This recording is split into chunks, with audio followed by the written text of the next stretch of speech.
Hey my friends, it's Andrea Purvu, and today I welcome you guys back to a new episode of the Prima podcast. For today's episode, I'm going to shoot another after-match review, and today I chose to react to yesterday's match, France versus Poland. But before diving into that match, I would like to summarize the other 3 matches that took place yesterday at the Euro tournaments, and those are Netherlands versus Australia, which ended up with the final score 3-1 for Austria, sorry. So Netherlands versus Austria.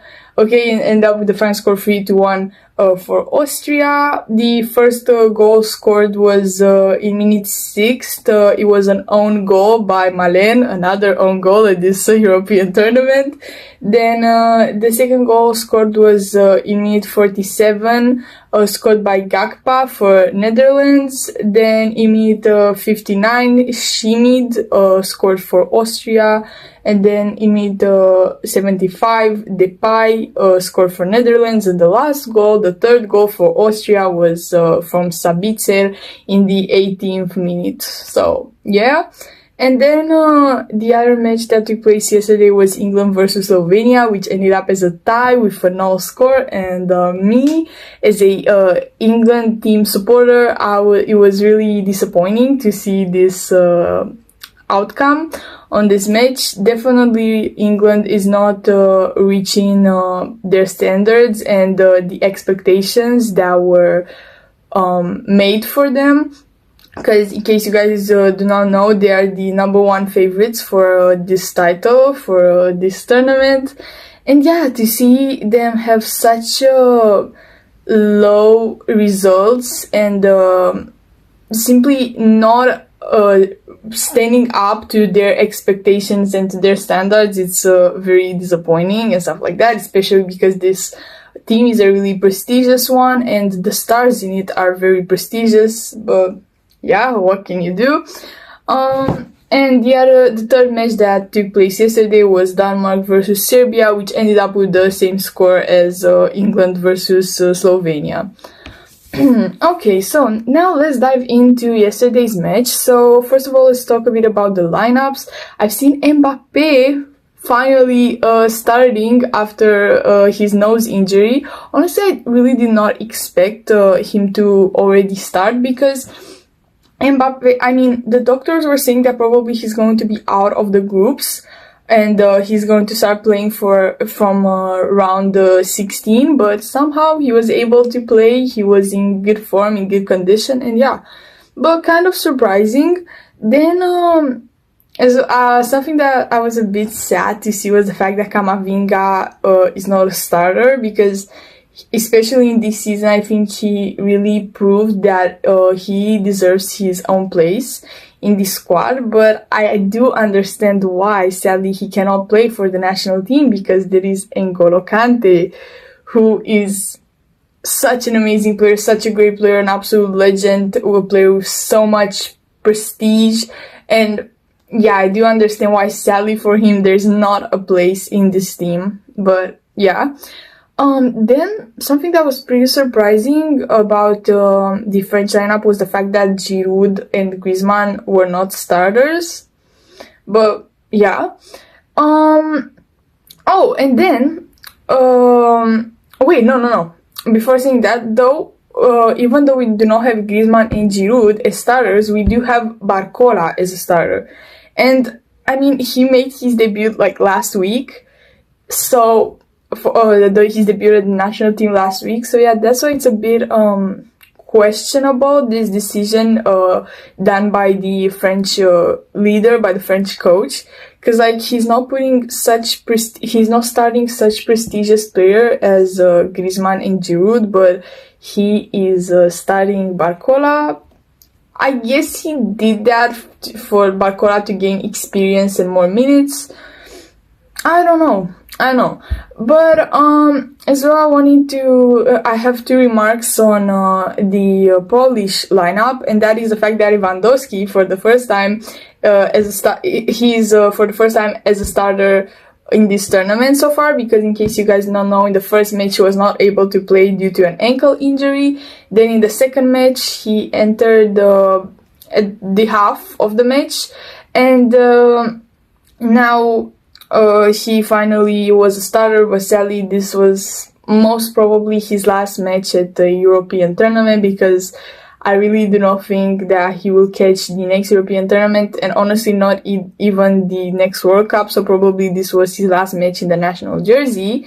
And speaking about the last match in national jersey, Grosicki, who announced his retirement a few days ago, and he declared that yesterday's match is going to be his last match in the national jersey, he was not a starter.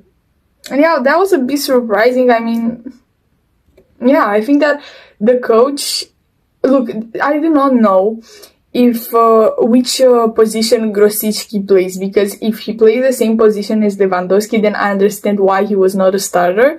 But at the same time, I mean, if he doesn't play the same position as Lewandowski, I think that the coach should have allowed him to start just for the sake of his last match in the national jersey.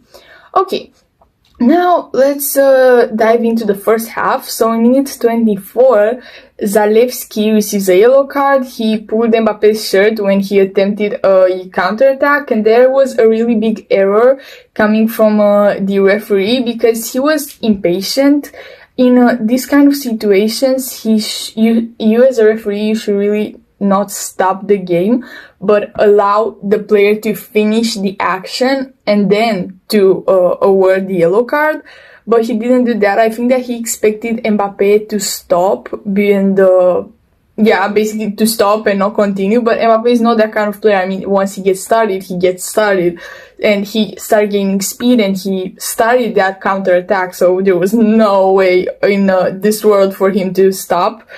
But sadly, the referee stopped the action by awarding this yellow card. But yes, there was a pretty major error. Generally, do not do that. You wait, you are patient. But yeah. Wait a second for me to switch papers. This is kind of the only important thing that happened during the first half. Now let's start the commentary. So, first of all, I've noticed the fact that Lewandowski got old, and I've kind of noticed this as well in his season at Barcelona. I mean, he felt like an outsider there. It felt like it wasn't his place anymore. And basically, what made me notice the fact that Lewandowski is almost ready to retire while watching this match, was the fact that, I've seen him a bit slower. He did not have the same speed as he used to have. I have seen a few missed passes, lots of simulation, and simply strange, unsuccessful shoots. I mean, he was shooting some shoots that, like, 3 years ago he would never miss, but somehow he did now. And yes, it's pretty understandable. He has an age, and yeah, it's kind of understandable, but it's still pretty nostalgic to see him almost ready for retirement, So yeah. Then as well, I wanted to talk about N'Golo Kante, who had an absolutely unexpected performance. He made 2 major unsuccessful passes, absolutely embarrassing passes. He kind of played like an amateur for such a prestigious player, and it seemed like somebody else was playing while wearing his jersey. I mean, it was super weird to see what was going on. I felt like that was not Kante. Yeah, and I really do not have any explanations explanations on why he played like this, but I might bet on stress. Still, this match was a meaningless match. I mean, this match didn't mean anything. France would still be, even if they won, even if they didn't, they were still qualified. They were still qualified on the second place, and Poland was anyways out already. So yeah, basically I don't have any explanation on his performance. A really disastrous performance, I would say. Then I wanted to talk about Skorupski's sensational performance. Literally the mind-blowing saves that this guy has made were, yeah, mind-blowing, really mind-blowing. And I could bet, basically what I liked about his save was the fact that those actions, I could bet on them that they were decisive actions, that they were successful goal actions, but somehow he was managing to save them. Somehow, I have no idea how, but yeah. And as well, I wanted to talk about Mbappe's performance, which in the first half was low-key lefty, though he was pretty active. I mean, he was one of the most active players in the French squad, but somehow his performance was a bit lefty. I think you can tell that he is not comfortable yet with the mask, and yeah, simply he is still not that ready to play. I mean, I think he is in good form, he is in good condition, but definitely the mask is not comfortable, and it disadvantages him, you know. Oh, and as well, I wanted to address the mask situation because I don't know if you guys knew this, but I didn't. So if you guys did not see, in training, Mbappe was wearing a mask, basically it was a French flag themed mask, you know, and I was expecting him to play with that one in the matches, and I was finding that low-key funny and stuff like that. But apparently, so, you know, when I've seen him yesterday playing with the black mask, I was a bit surprised, and yeah, I did not understand what was going on. I mean, why isn't he wearing the other mask, the funny mask? But then I found out that apparently you are not allowed to play with masks that have any symbols on them, and it should be a simple one color mask. So basically that's why he played with a black mask. But yeah, I did not know that. If you guys did, I don't know. Okay, now let's dive into the second half. So here a few more things have happened in this second half. So first of all, in minute 55, there was a penalty kick awarded to France thanks to Kivio's rough foul committed towards Dembele.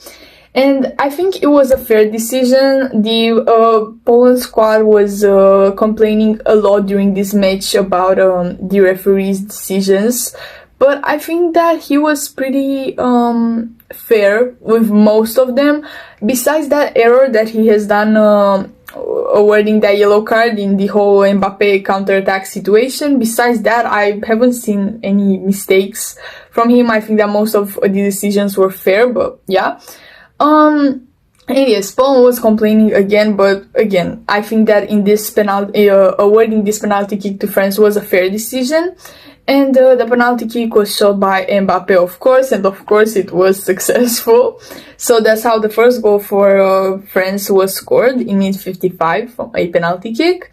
Then minute 61, we see the first change in the lineup, and I was so excited for this change in the lineup because here they were preparing 3 super heavy guys to enter the field, and those were Camavinga, Giroud, and Griezmann. And I was so happy to see that. And they entered the field to replace Rabiot, Barcola, and Kanté.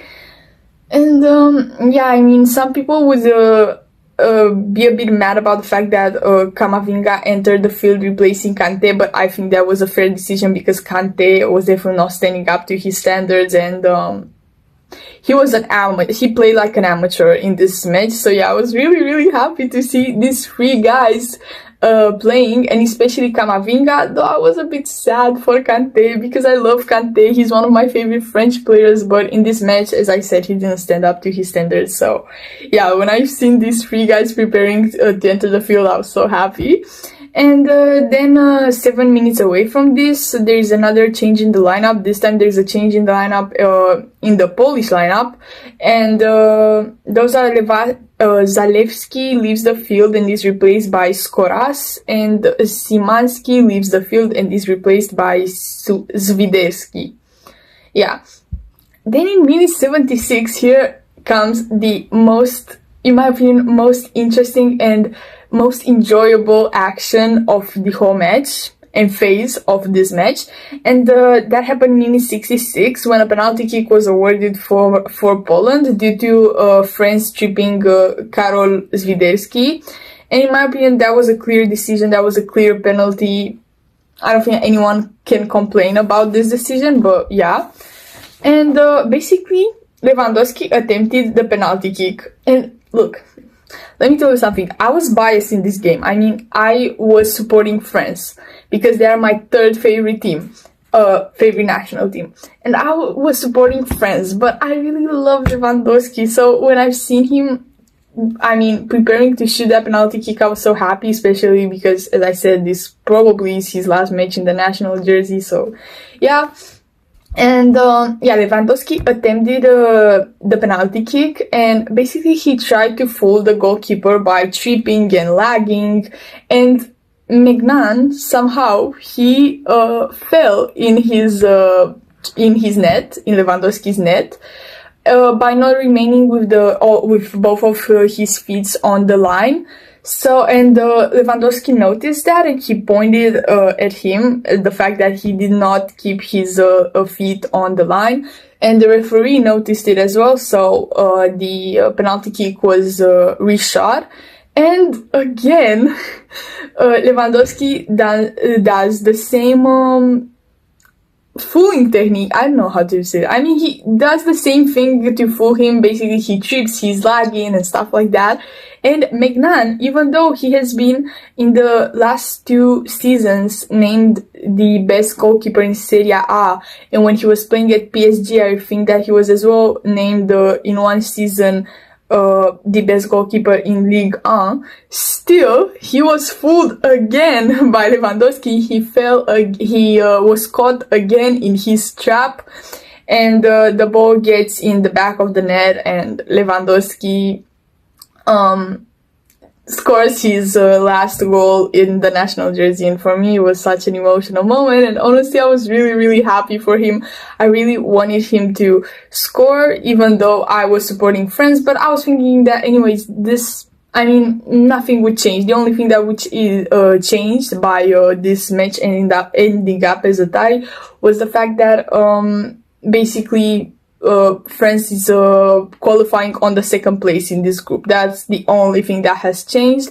But still, I was really happy for Lewandowski, and it was an immaculate trajectory, the one that he shoot on. I guess I think that's how you say it. I don't know. Yeah, it was absolutely immaculate trajectory, though it was kind of, I don't know, ridiculous to see how he attempted to fool the goalkeeper, but still, it was a really smart way, because this kind of action gives the player time to think how he's going to shoot his penalty kick, and as well gives the goalkeeper time to lose focus. So yeah, and as I said, I was pretty content for Lewandowski and content for the Polish team for simply not losing as well their third match at the Euro tournaments, because actually if they would have lost this match as well, there would have been the first time in Polish history for them to lose all 3 matches at the European tournament. So yeah, I think that I was happy for them because they still kept their pride, and yeah. And this was basically it for the second half. I haven't seen any other too important action, but now let's start the commentary about the whole match, not just the second half. So I've seen Mbappe more active in the second half. He had more successful actions and acted more like a playmaker. And I think that basically little by little he got a bit more used and warmed up, I would say, with the mask. Yeah. Then Tchouaméni was very aggressive and simply ruthless. He didn't care if the guy he was competing against was Lewandowski or a simple, basic Polish player. He didn't absolutely care. He was ruthless, he was reckless, he was aggressive, And yeah, I think that those few actions that he has done, you could have basically seen that he played for Real Madrid almost the whole season as a defender.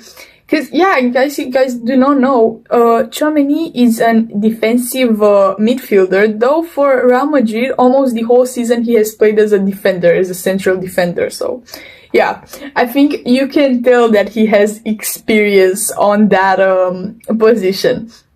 And, yeah, and I guess this is kind of it. I mean, it was a really enjoyable match. I really liked looking at it. I liked the fact that basically there were not too many goals scored, but it was simply fun, and it was simply a fun and enjoyable match. There were many interesting actions, many interesting counterattacks, really nice and beautiful and simply sensational dribbles, especially made by Mbappe. Mbappe had there a few, I think 2 dribbles that I literally my jaw dropped when I've seen them.